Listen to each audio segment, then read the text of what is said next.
তো বন্ধুরা চলে আসলাম একটা নতুন ভিডিওর সাথে। তো এটা হচ্ছে কালকে বেরিয়েছিলাম সপ্তমীর রাতে। তো এটা হচ্ছে সেই প্যান্ডেলের কিছু কিছু মুহূর্ত আমি ক্যাপচার করে রেখেছিলাম, সেটাই তোমাদের সামনে তুলে ধরছি।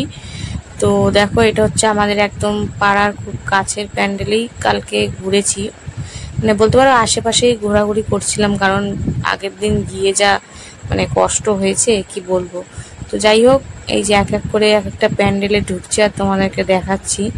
তো প্যান্ডেলে ঢুকলে শুধু প্যান্ডেলের ফটো তুললেও তো হবে না, মাঝে মাঝে নিজেদের ফটো একটু তুলতে হবে। তো যাই হোক, কিন্তু ঠাকুরগুলো কিন্তু দারুণ দারুণ ছিল। প্যান্ডেল যাই হোক না কেন, এই ঠাকুরটা দেখো ছোট্টর মধ্যে কত সুন্দর, আর প্রত্যেকটা ঠাকুর খুব সুন্দর লাগছিল, প্রতিমা। আর তারপরে তো ভিড় আছেই। এটা হচ্ছে নপাড়া দাদাভাই সংঘ। এখানে তো প্রায় অনেকক্ষণ লাইনে দাঁড়িয়ে দাঁড়িয়ে তারপরে এন্ট্রি নিতে পারলাম। আর এই দেখো ভিতরের মণ্ডপ সজ্জাটা এরকম ছিল জাস্ট। আর এই যে এক একটা সব বানিয়ে রেখেছে স্ট্যাচু। তো ভালোই ছিল, ভেতরটা ভালোই লাগছিল। এই কি লাইনটা প্রচুর ছিল, প্রচুর। তো এই ঠেলাঠেলির মতন ছিল না অতটা, কিন্তু বেশ ভালোই লাইন ছিল। এই দেখো আমরা দেখে বেরিয়েছি, তারপরেও দেখো লাইন একদম চূড়ান্ত পর্যায়ে চলছে। তারপরে যাই হোক, ওখান থেকে আস্তে আস্তে বেরিয়ে যাচ্ছিলাম, কারণ অন্যদিকে প্যান্ডেলও যেতে হবে। তো আবার এই যে চলে এসেছি, এটা হচ্ছে লোল্যান্ড নেতাজি কলোনি যেটা। তো ওইখানেও ভেতরে সাজসজ্জাটা বেশ ভালোই হয়, বেশ অনেকটা জায়গা জুড়ে, তো সাজসজ্জাটা খুব সুন্দর লাগে। তো দেখো কি সুন্দর, যতটা পারছি ভিড়ের মধ্যে, তো বুঝতেই পারছো তোলাটা খুবই দায় করা। এটা আমি তুললে তো আরোই হতো না, এটা আমার কর্তামশাই তুলছিল, কারণ ও একটু লম্বা আছে, আমি তো শুধু মাথা ছাড়া আর কিছুই দেখাতে পারতাম না।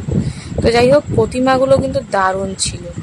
আর এই যে তারপরে চলে এসেছিলাম স্মৃতির মোড়ে, ওখানেও বেশ সুন্দর করেছিল।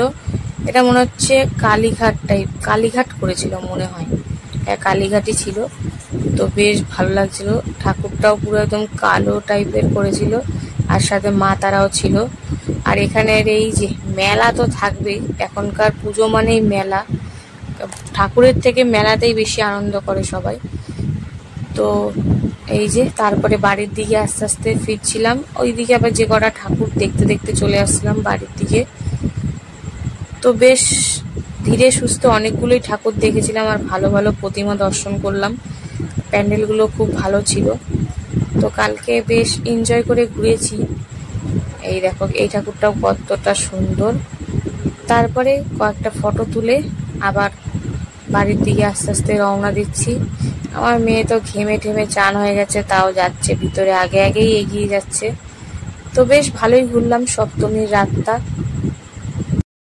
বন্ধুরা গুড মর্নিং, শুভ সকাল। তো এখন আর সকাল নেই, প্রায় 11:30 11:15 বাজতে যায়।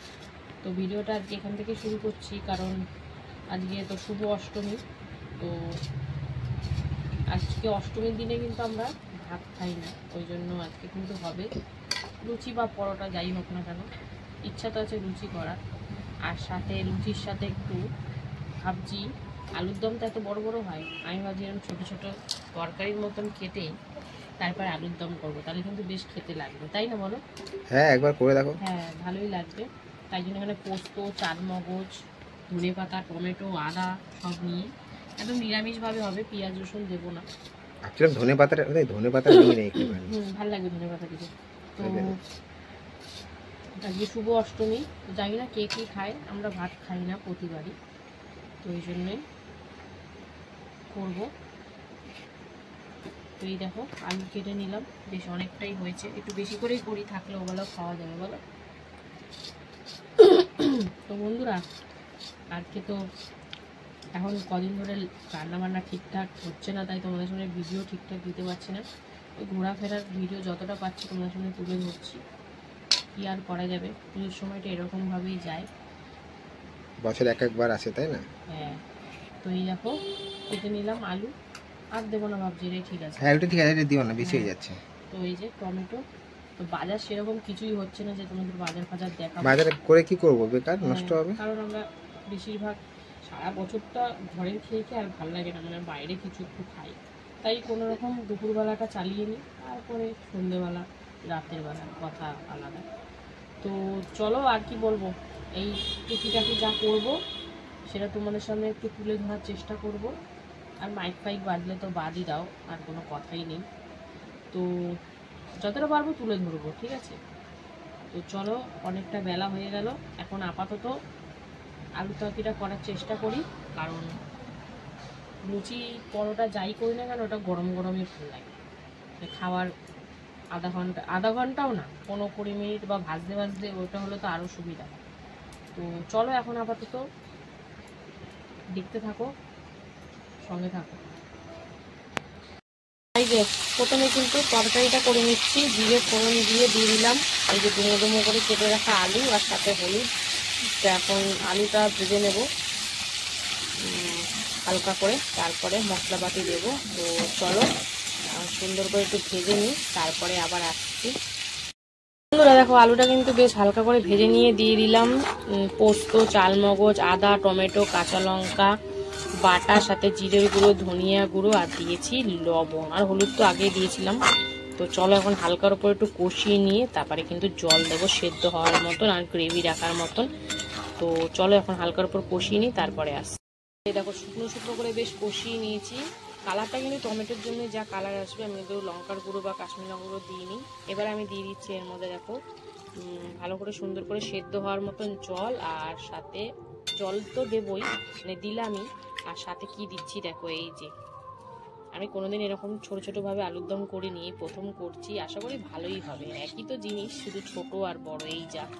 তো চিনি দিয়ে দিলাম স্বাদ অনুযায়ী, আর সাথে এবার দিয়ে দিচ্ছি একটু গরম মশলা গুঁড়ো। এবার কিন্তু একদম গ্যাসের ফ্লেমটা স্লো করে বেশ সুন্দর করে রান্না করে নেব। চালমগজ দিয়েছি তো ঝোলটা কিন্তু বেশ গাঢ় গ্রেভি হবে। তো চলো সঙ্গে থাকো, প্রায় 5-6 মিনিট মতন লো ফ্লেমে রান্না করে তারপরে আসছি। বন্ধুরা এই দেখো কি সুন্দর আলুগুলো সেদ্ধ হয়ে গেছে, আর গ্রেভিটা কিন্তু এরকমই রাখবো, এর থেকে বেশি শুকালে না আরও গাঢ় হয়ে যাবে। তো যেহেতু চালমগজ দিয়েছি, এটা অটোমেটিক গাঢ়ই হবে। তো চলো সবই তো মোটামুটি দেওয়া হয়ে গেছে, এবার দেবো কি বলো তো, এই যে একটুখানি ধনেপাতা কুচি, এটা দিলে বেশ ভালো লাগবে। তো তেলটা খুব কমই দিয়েছি, বেশি তেল দিইনি। তো চলো এবার নামিয়ে নেব, আর তারপরে লুচিটাও করব, ওটা খাওয়ার সময় একদম গরম গরম ভাজবো। তো তোমার সময় তুলে ধরবো যতটুকু পারবো। তো চলো এখন আপাতত এটা নামিয়ে নিই। এই যে বন্ধুরা, এই যে লুচি ভাজতে বসে পড়েছি। তো এটা কিন্তু আটা ময়দা মিশিয়ে করছি। তো এখন ভাজা চলছে, খুব একটা গোল করতে পারি না, যতটা আর হয় আর কি, মানে এই লুচি বেলাটা আমার কাছে না খুব কঠিনের মতন হয়ে উঠেছে। তো যাই হোক, এই যে ভেজে নিচ্ছি, আর খানিকটা ভেজেছিও আর খানিকটা ভাজবো। তো চলো এটা ভেজে নিই, তারপরে খাওয়া দাওয়া হবে। তো এই ছিল আজকের রান্না অষ্টমীর দুপুরের। কেমন লাগলো জানিও, ভালো লাগলে পাশে থেকে তোমরা কে কী খাচ্ছ অষ্টমীর দুপুরে অবশ্যই জানিও। তো চলো দেখা হচ্ছে আবার দুপুরে খাওয়াতে, ততক্ষণ টাটা। বন্ধুরা শুভ অষ্টমী। তো অষ্টমীর দুপুরের খাবার নিয়ে চলে এসেছি। তো রয়েছে লুচি আর একটু আলুর দমের মতন একটা তরকারি। তো লুচি দিয়ে আলুর দমের তরকারিটা বেশ ভালো লাগে। আলুর দম বলতে গেলে কি, এটা আলুর দমের যা যা মশলা লাগে সবই দিয়েছি, কিন্তু আলুগুলো একটু ছোটো ছোটো করে কাটা, এই যা। তো বেশ ভালোই লাগছে। তরকারির কালারটা কিন্তু সেরকম আসেনি, কারণ কাশ্মীর লঙ্কার গুঁড়োটারও দিইনি, কিন্তু আলুর এই দমটা কিন্তু দারুণ হয়েছে। আর লুচিটা তো আটা ময়দা মিশিয়ে আর বেশ লাল লাল করে হয়েছে ভাজা, তো বেশ ভালো লাগছে। তরকারিটা কিন্তু হালকা মিষ্টি মিষ্টি, ঝাল কিন্তু খুবই কম দিয়েছি, 2টো কাঁচা লঙ্কা বাটা দিয়েছি। তো বেশ ভালো লাগছে খেতে এই লুচি দিয়ে। তো তোমরা কারা কারা আছো যে এরকম অষ্টমীর দিন ভাত খাও না লুচি খাও, অবশ্যই কমেন্টে জানিও। আমরা কিন্তু প্রতিবারই এরকমই করি।